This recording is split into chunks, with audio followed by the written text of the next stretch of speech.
Guys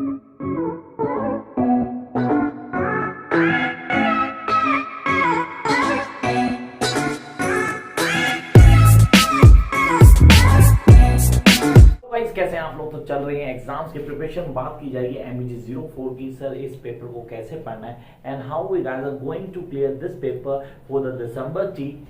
And the most important thing that we guys need to discuss is that what be the best way to crack this paper, in which we're going to cover the entire course, honestly the entire course from the beginning till the last course। पढ़ना क्या है, क्या छोड़ना है। तो हम बात करते हैं एस्पेक्ट्स ऑफ लैंग्वेज की।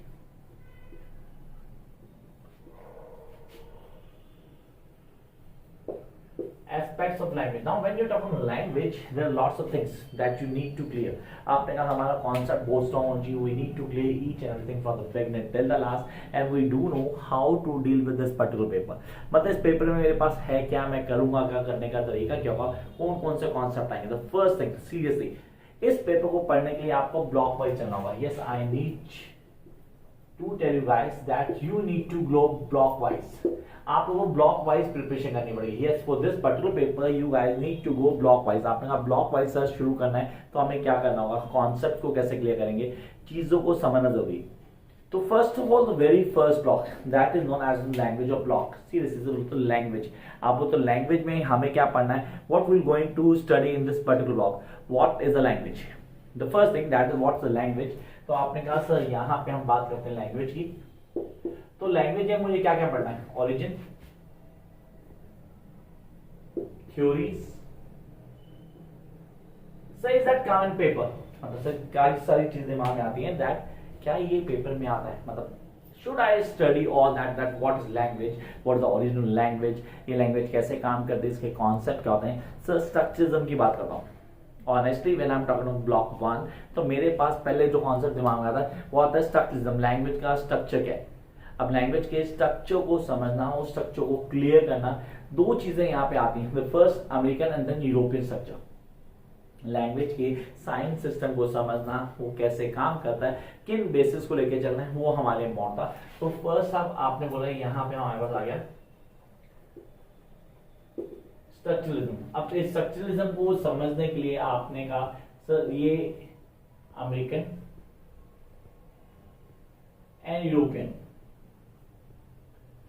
दोनों को क्लियर करना है। Yes, you guys need to clear both, दोनों के दोनों क्लियर करने। कॉन्सेप्ट बहुत स्ट्रॉन्ग होना चाहिए। यस, कॉन्सेप्ट स्ट्रॉन्ग होंगे तो चीजों को बड़े आराम से क्लियर करेंगे।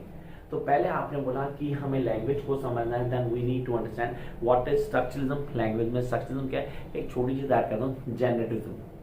What is generativism. सर ये पेपर में इंपॉर्टेंट है, डेफिनेटली इंपॉर्टेंट है। हम कैसे करेंगे, करने का तरीका क्या होगा, किन पॉइंट्स को क्लियर करना है। तो आपने ऐड ऑन किया यहाँ पे जनरेटिविज्म।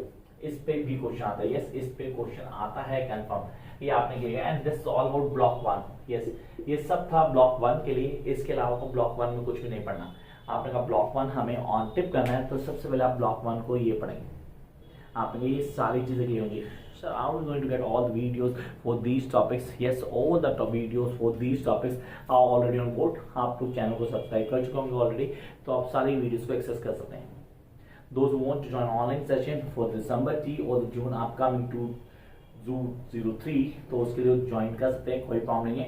यहाँ पे हमारे पास क्लासेस ऑलरेडी चल रही हैं। And those who want notes, नीचे नंबर दिया गया है, you can get the notes but not free of cost. उसके लिए आपको पे करना पड़ता है। Come up to block number 2, major block for this particular paper, जिसमें क्वेश्चन कंफर्म आएगा। आपने कहा that is known as to be history of English language. अब हिस्ट्री ऑफ इंग्लिश लैंग्वेज को कैसे क्लियर करना है, कौन से कॉन्सेप्ट हमें from the beginning till the last clear होंगे। तो यहाँ पे हम बात करते हैं ब्लॉक 2 की। Block 2 that is history of English language. History of English language. अब लोग अलग अलग वर्ड्स में अलग अलग चीज डिफाइन करते हैं, बोलने की कोशिश करते हैं यार लैंग्वेज क्या है, लैंग्वेज का काम क्या होता है, कैसे काम करती है, और हिस्ट्री ऑफ लैंग्वेज को पढ़ना हो। सर ये क्वेश्चन याद करना पड़ेगा।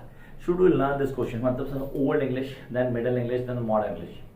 अब इसके कॉन्सेप्ट को समझ के उसके एरा को पूरा क्लियर करना है, क्या चेंजेस आए, कैसे कन्फर्म हुआ, हमें वर्कआउट करना पड़ेगा बेसिक्स को। खाली ये नहीं आएगा, पेपर में जो आएगा वो आएगा स्पेलिंग में changes.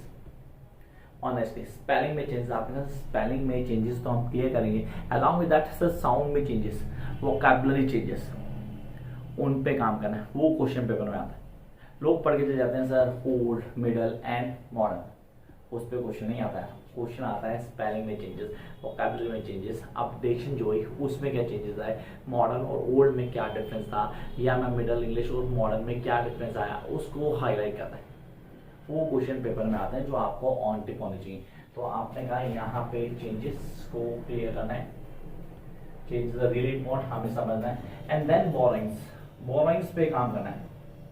You guys need to work on borrowings for this particular block. आपको सबसे ज्यादा काम करना है बोरोइंग्स के ऊपर। बोरोइंग्स क्या है, बोरोइंग्स को कैसे क्लियर करते हैं, कौन कौन से कॉन्सेप्ट हमें बिगनिंग से लास्ट तक आने चाहिए, ये आपको ध्यान रखना पड़ेगा। Yes, you guys need to understand this कि कौन कौन से टॉपिक बिगनिंग से लास्ट तक आएंगे और हम उनको कैसे काम करेंगे, दैट बी की। चलो एग्जाम करते हैं नेक्स्ट पेज के ऊपर, that is block number 3 and block number 4। अब जब ब्लॉक नंबर 3 और ब्लॉक नंबर 4 की बात की जाती है, हम बात करते हैं फोनेटिक्स और phonology. Now what does mean by phonetics and what is phonology, दोनों को डिफाइन करना है, दोनों को चेंजेस को समझना है, and we need to understand what is phonetics and phonology. एक साउंड सिस्टम को बोलता है, एक स्ट्रक्चर वर्ड को बोलता है। सीरियसली साउंड स्ट्रक्चर क्या है, उसका कैसे कॉन्सेप्ट होता है, किन चीज को लेके चलता है, कौन से पॉइंट्स हमें बिगिनिंग से लास्ट तक क्लियर होना चाहिए, वो सारा हमारे पास फोनेटिक्स और फोनोलॉजी में आता है। अब मैंने कहा यहाँ पे मेरे पास description of vowel, description of consonants, then difference between consonant and vowels, मुझे ऑन टिक होना चाहिए। Yes, I am talking about block number 3 and block number 4। आपने कहा sir this is all about block number 3 and block number 4। अब ये block number 3 और 4 में मेरे पास फोनेटिक्स एंड फोनोलॉजी, इनको पूरा क्लियर करना है। Yes, you guys need to clear the difference between the vowels and consonants, vowel and consonants, इन पे काम करना आपने। You guys need to work on this pure vowel and diphthongs. अब आपने कहा diphthongs, yes these are diphthongs. अब आपने कहा ये क्या है, इनको कैसे क्लियर करते हैं, हमें ऑन टिक होना चाहिए। प्योर वॉवल्स को आप मोनोफोथोंग भी बोलते हैं। I repeat, these are also known as to monophthongs. अब मोनोफोथोंग क्या है, कैसे क्लियर करते हैं, एक एक पॉइंट को हमें बिगिनिंग से लास्ट तक रूल आउट करना है। Yes, we need to rule out these points. अब मेजर चीजें जो हमें हाईलाइट करनी है, दैट इज से फोनोलॉजी का सिस्टम क्या है, व्हाट इज दिस फोनोलॉजी, क्या है पेपर में आती है, should I really need to rule out this, या मैं मोनोफोथोंग की बात करता हूं, आप बोलते हो मोनोफोथोंग। अब इस पे कितना काम करना है, should I work on this the pure vowel, जहां पे एक वॉवल साउंड आता है, जस्ट वन वॉवल साउंड, तो उस पे काम करूं, कितना काम करूं, रिजल्ट क्या आएगा, how should I am going to clear all the concepts, वो सारी चीजें बिगिनिंग से लास्ट तक मुझे ऑन टिक होनी चाहिए। Then should I work on other things such as the syllable, stress, उसके ऊपर काम करना होगा, कौन कौन सी चीजें मेनली काम करेंगे, and how I'm going to clear the concepts, that is really important। Stress हो गया आपका, आपने कहा स्ट्रेस पे काम करना है सर, मेरे को 2-3 चीजें और करनी है। रिदम हो गया, रिदम पे काम कैसे करते हैं सर, वर्ड की एक्सेंट क्या होती है, what is the accent of the word, how we pronounce a certain word, हर किसी की प्रोनाउंसिएशन अलग होती है। आपकी प्रोनाउंसिएशन मेरे से अलग है, मेरी डेफिनेटली बहुत दूर से अलग है, तो इसका मतलब ये नहीं कि हम में से कोई भी गलत है, गलत नहीं है, हम सब अलग अलग एरिया को फॉर्म करते हैं, वो एरियाज कैसे काम करते हैं, उनके कौन कौन से कॉन्सेप्ट को हमें क्लियर करना है, वो सारी चीजें आती हैं। तो आपने कहा यहाँ हम स्लेबल की बात करेंगे, स्लेबल, स्ट्रेस, रिदम, आपको पता होना चाहिए that this would come in paper, ये सारी चीजें, इंटोनेशन, यस इंटोनेशन, ये सबसे इंपॉर्टेंट पॉइंट में से जो पेपर में कंफर्म आता है, जिसको आप बोलते हैं pitch, high pitch, lower pitch, वो पिच कैसे काम करती है, कौन से कॉन्सेप्ट को क्लियर करना है, वो सारी बातें यहाँ पे आती हैं। And we guys need to understand this, इसको समझेंगे, इसके कॉन्सेप्ट को पूरा क्लियर करेंगे, and then we rule out the basic point. ये वो सारी चीजें जो आपको बिगिनिंग से लास्ट ऑन टिक होनी चाहिए। Yes, we need to understand this, क्या है कॉन्सेप्ट, कैसे काम करेंगे, कौन कौन से पॉइंट्स बिगिनिंग से लास्ट तक आपको आने चाहिए। आई होप यहाँ पे ब्लॉक नंबर 3 और ब्लॉक नंबर 4 क्लियर हो गया कि यार इसमें हमने क्या पढ़ना है। Time to jump up to the block 5 series है, उसके ऊपर आएंगे, उन चीजों को क्लियर करते हैं, and that is not other than morphology. तो चलो बोर्ड को क्लियर करो, अगर किसी ने एक पॉइंट लिखने हो तो प्लीज लिख लेना, वो स्क्रीनशॉट ले लेना ताकि हम आगे चल पाए, that be the key. Now it's time to discuss morphology. अब मॉर्फोलॉजी क्या है, इसके कॉन्सेप्ट कैसे क्लियर करेंगे, and what is morphology and how you guys going to deal with this. तो आपने कहा block 5, this is all about morphology. So what we should read in morphology, this is all about word formation। Word कैसे बनते हैं, word की तैयारी कैसे की जाती है, कैसे क्लियर करें कॉन्सेप्ट। पेपर में पूछा था फुल फ्लेक्स। अब वो तो word formation by coupling, coupling से कपलिंग में प्रीफिक्स और सफिक्स को ले लूंगा, मैं ब्लेंडिंग को ऐड करूंगा, मैं क्या करूंगा, मैं वर्ड फॉर्मेशन में प्रीफिक्स सफिक्स का ब्लेंडिंग के बाद मैं क्या करूँ, कंपाउंडिंग को, वर्ड्स को डील करूंगा। Honestly this is all about the process of making the word. Yes, making the word. आप बोला, मैंने बोला, किसी ने उसमें शन ऐड किया, बन गया मेंशन। मैंने बोला फेस, किसने उसके आगे प्री ऐड किया, बन गया preface. Look at it, these are morphology, word formation. अब वर्ड फॉर्मेशन को कैसे क्लियर करते हो, कंपाउंडिंग से 2-4 वर्ड्स को जोड़ के आपने वर्ड बना दिया, ब्लेंडिंग अलग अलग जोड़ के एक नया वर्ड फॉर्म कर दिया। आपने कहा blending. Sir this is all really we need to clear, हमें कॉन्सेप्ट को क्लियर करना है। कॉन्सेप्ट क्लैरिटी क्या होती है, what is actually a morphology and how it rules, इसके कॉन्सेप्ट को क्लियर करना है। एक एक चीज को समझना, मॉर्फोलॉजी में क्वेश्चन आएगा ही आएगा, कंफर्म है, पेपर में क्वेश्चन आने ही आना है। आपने कहा sir the concept of morphology, the concept of phonetics, the concept of phonology, the concept of syntax. देखो मैं आने वाला नेक्स्ट ब्लॉक हमारा सिंटैक्स पे है, that is the next block, उसको पूरा क्लियर करना होगा। एक ही चीज को समझना जरूरी है। We guys need to understand this, that how we guys going to deal with this। In concept को कितना डिटेल में समझेंगे और हमारे लिए कितना बेनिफिशियल होने वाला है। एक एक चीज को बिगिनिंग से लास्ट तक आपको ऑन टिप करना है। So this is just the beginning guys. तो ये होगी morphology, that is block number 5। आपने कहा ये पूरा होना चाहिए। उसके बाद जो ब्लॉक आता है दैट इज ब्लॉक नंबर 6, वो है सिंटैक्स। आपका तो सिंटैक्स में सर हमें क्या क्या पढ़ना है, कौन कौन से कॉन्सेप्ट्स को क्लियर करना है, that is the key. Syntax मैं कहता हूँ आप अपने बेसिक्स पे चले जाओ, गो टू योर बेसिक्स। आपके बेसिक्स सर वो बचपन में इंग्लिश पढ़ी थी ना आपने, वो सारी यहाँ गई। जैसे कि पार्ट ऑफ स्पीच क्या है हमारे पास, टेंसेस क्या होते हैं, टेंसेस को कैसे यूज करते हैं, सो ब्लेंडिंग, कपलिंग, मैं बोलूँ सीरीजली प्रीफिक्स सफिक्स दोबारा आ गया तो कुछ गलत नहीं होने वाला, because this all the part of syntax. अब सर हमारे पास शॉर्ट नोट में भी सिंटैक्स आता है, बच्चे घबरा जाते हैं सिंटैक्स को कैसे लिखना है। आप लोग किसी भी चीज को shortest form of the English जिसको हम बोलते हैं सिंटैक्स के रूप में यूज करते हैं, और कुछ गलत भी नहीं है। This is how we guys need to deal with this.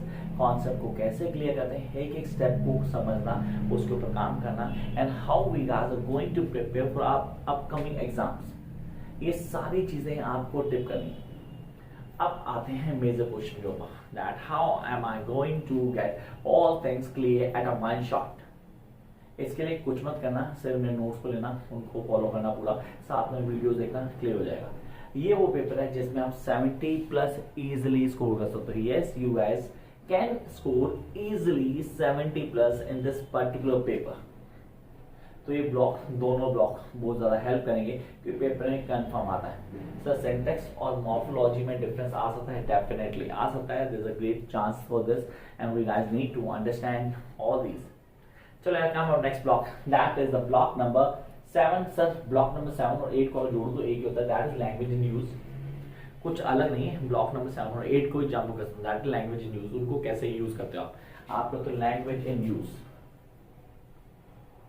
Block number 7 and 8। तो ये लैंग्वेज इन यूज में हमें क्या क्या पढ़ना है, what we going to study in this, the language in use. अब लैंग्वेज इन यूज में मेरे पास जो सबसे पहली चीज आती है, जो मुझे कॉन्सेप्ट क्लियर करना है कि लैंग्वेज एक्चुअली है क्या, लैंग्वेज कैसे यूज की जाती है। तो आपका कॉन्सेप्ट सबसे पहले जो बनता है वो बनता है सोशल लिंग्विस्टिक का, जो पेपर में क्वेश्चन आने ही आना है। सोशल लिंग्विस्टिक कंफर्म क्वेश्चन आता है सोशल लिंग्विस्टिक का। आप कहते हो सर सोशल लिंग्विस्टिक को थोड़ा और डिटेल में समझाओ, तो मैं कहता हूँ ये आ गया हमारा community languages, that language that will use in a community. आप बोलते हो sir speech community, yes this is all about a speech community.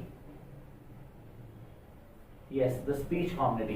तो यार language in use, social linguistic की बात की, लैंग्वेज इन यूज क्या है, उसका यूजेस कैसे करना है, कौन से कॉन्सेप्ट हमें बिगिनिंग से लास्ट तक ऑन टिप होने चाहिए, and how we guys going to get maximum marks in this particular part. Social linguistic क्या होता है भाई, मैं जिस एरा, जिस रीजन, जिस कम्युनिटी को बिलोंग करता हूँ, मेरी लैंग्वेज वहां से रिफ्लेक्ट करती है। अच्छा मेरे बोलने में when I do speak to somebody, मैं कहता हूँ पंजाबी ऐसा करता हूँ, I am Punjabi guy, I can't help it really guys, दो that is in my blood. तो आपने बोला सर सोशल लिंग्विस्टिक, जब हम एक ऐसे सोसाइटी में जहाँ जाते हैं, चीजों से जुड़ते हैं, कनेक्ट करते हैं, and then will get to know that how the things will change, उसके कॉन्सेप्ट क्या है, कैसे उन पे काम करेंगे, वो सारी चीजें पार्ट है किसकी, सोशल लिंग्विस्टिक की। पेपर में कंफर्म क्वेश्चन आता है सोशल लिंग्विस्टिक का, जो आपको ऑन टिप होना चाहिए। आपने कहा सर फर्स्ट हाफ हमें सोशल लिंग्विस्टिक का कॉन्सेप्ट क्लियर हो गया, हमें चीजें क्लियर हो गई, फिर आते हैं हम नेक्स्ट पार्ट के ऊपर, दैट इज बायोलिंग्विज्म। सर बायोलिंग्विज्म को क्लियर करना है तो मैं सर मल्टीलिंग्विज्म की बात करता हूँ। अब मल्टीलिंग्विज्म भी है मेरे पास, मुझे उसको भी काम करना है। बायोलिंग्विज्म, मल्टीलिंग्विज्म बचपन से पढ़ते आए थे, दो लैंग्वेज, बायोलिंग्विज्म एक या दो, ठीक है, और मल्टी ज्यादा, अबे दो के लिए मल्टीलिंग्वेज होता है, उससे ज्यादा के लिए बायोलिंग्वेज होता है। देखो हमारा कॉन्सेप्ट बचपन से ही गलत है, मतलब सीधे से बचपन से गलत ट्रैक पर डाला गया और हम उस पर काम करना शुरू हो गए, and will just work on it that how will going to clear the concept, कैसे क्लियर करेंगे, कौन सी चीज हमारे ये आइडलाइज होंगे, हम चीजों को बड़े आराम से क्लियर कर पाएंगे। This what I really want you guys to do. तो ये वो कॉन्सेप्ट है जो आपको ऑन टिप होना चाहिए। Come up to next part, sir bilingualism, multilingualism हो गया, फिर इसमें दो तीन चीज आते हैं, दैट इज लैंग्वेज स्टैंडर्डाइजेशन, जिस पे काम करना जरूरी है। व्हाट इज लैंग्वेज स्टैंडर्डाइजेशन, मतलब लैंग्वेज स्टैंडर्डाइजेशन क्या होती है सर, उस पे कैसे काम करेंगे, कौन सी चीजें हमें ऑन टिप आनी है। आपने कहा लैंग्वेज स्टैंडर्डाइजेशन मींस एक लैंग्वेज को कैसे यूज किया जाएगा, कैसे अडॉप्ट किया जाएगा। इसका एक अच्छा एग्जांपल इंग्लिश लैंग्वेज, ब्रिटिशर्स ने बड़े अच्छे से लैंग्वेज स्टैंडर्डाइज किया, हमारी प्राइमरी एजुकेशन में इंग्लिश को कंपलसरी कर दिया, we have to study that. मैक्लेमिनेट्स सबने पढ़ा होगा, जिसने नहीं पढ़ा डेफिनेटली पढ़ेगा, मास्टर का तो आगे पढ़ेगा ही पढ़ेगा। मैक्लेमिनेट्स में ब्रिटिश एजुकेशन पॉलिसी का मेजर पार्ट था कि इंग्लिश को रिप्लेस करें, कहाँ से, हिंदी वगैरह इन सबको रिप्लेस कर दो इंग्लिश से।